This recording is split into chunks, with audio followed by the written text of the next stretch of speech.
Hey guys, it's Troy, and it is a Monday, which means Mondays sometimes are pen mail days, and I know I'm going to have at least one more pen mail this week. So, today I wanted to share with you something that I got previously that I haven't shared yet.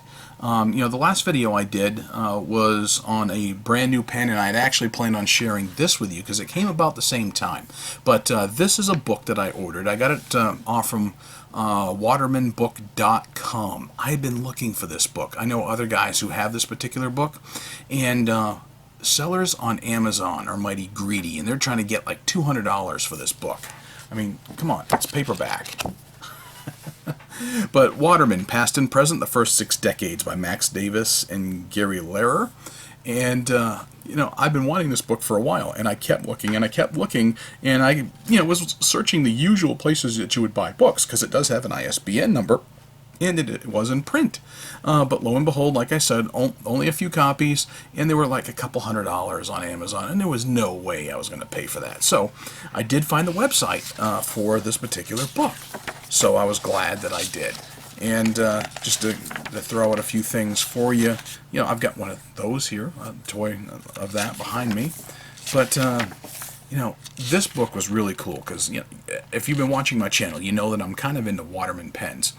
And this has some fantastic pictures, some information, some identification. Look at that. Look at some of the beautiful pens that they've amassed for this particular book. I was really happy to find this. Let's see. One of the things I like about it is some of the pens that I own. I have been able to look in here and find. As a matter of fact, the very thing I'm going to show you today is going to be in this particular book, as well as a previous pen mail video that I had done. So if you're really into old-fashioned eyedropper pens, Waterman 12s, filigree, pump fillers, sleeve fillers. I'm not going to go through every, but I'm going through the beginning of it, and there's a reason why. But, look at all that fantastic history. Well, what I'm going to show you today is this particular page here. And this one here is one that I picked up at the DC Pen Show. Looks just like it, with the gold top and everything. Now, one that I just got in the mail today is one that looks sort of like this. Right here, but I don't have it with a nickel trim. So today I got a Waterman 12. Just flip through a couple of these pages here. I've got some more that are in here as well, but that's as much as I'm going to show you. So watermanbook.com, really neat, and I'll throw up a graphic of what their website looks like. But this is the Waterman 52. I got this particular pen in the mail just today, and I did some work on it. So you can see it's not fantastic condition when it comes to, like, the ball here on the clip is fairly worn. The clip itself, though, it physically is in good shape. And the cap band there has got some wear to it, and you can see there's a good amount of actual wear to it.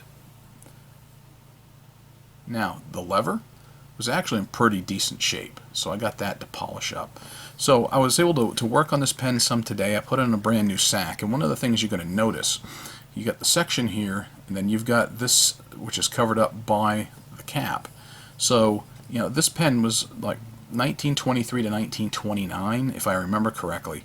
So for a pen that's like 90-some years old, you can see where this portion was exposed to light for some 90 years, and this here was not. So it was actually a much darker red, much darker ripple there.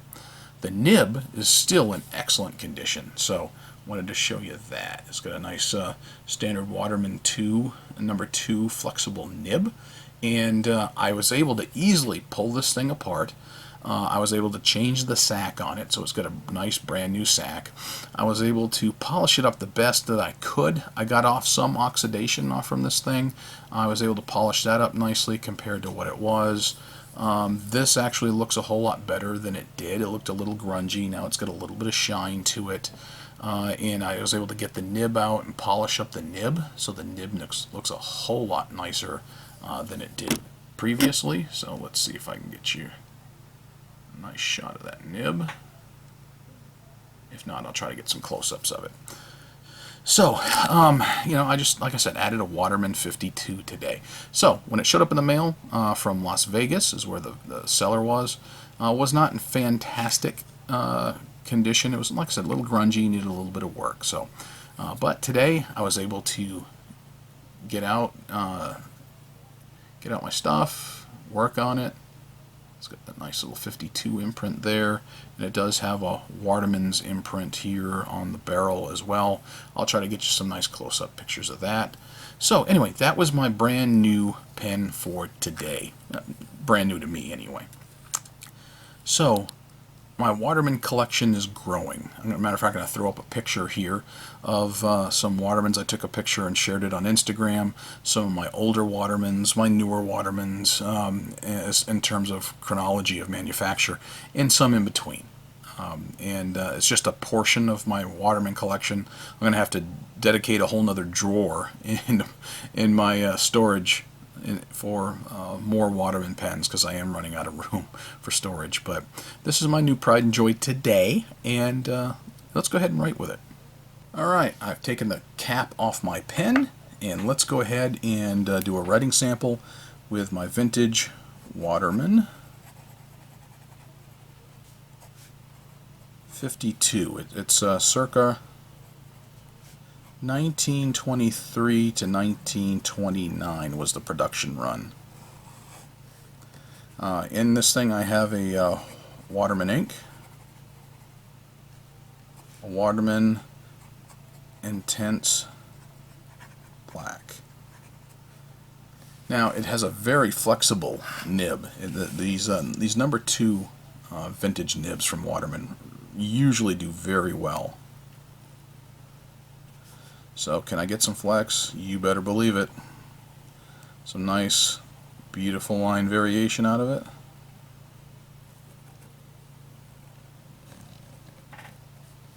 Look at that. You can go very fine to very broad. So you can start out very fine and go very broad. So pretty cool, huh? So, it's not the most flexible nib I've ever had, but then again, it could be the way I set the feed and the nib together when I put things back together, where I actually put the feed out just a little further, perhaps, than you might normally see, and that was on purpose, because I do like it just a little firmer than a wet noodle. But as you can tell, you can still get some awesome flex out of it. So that's my new to me Waterman 52.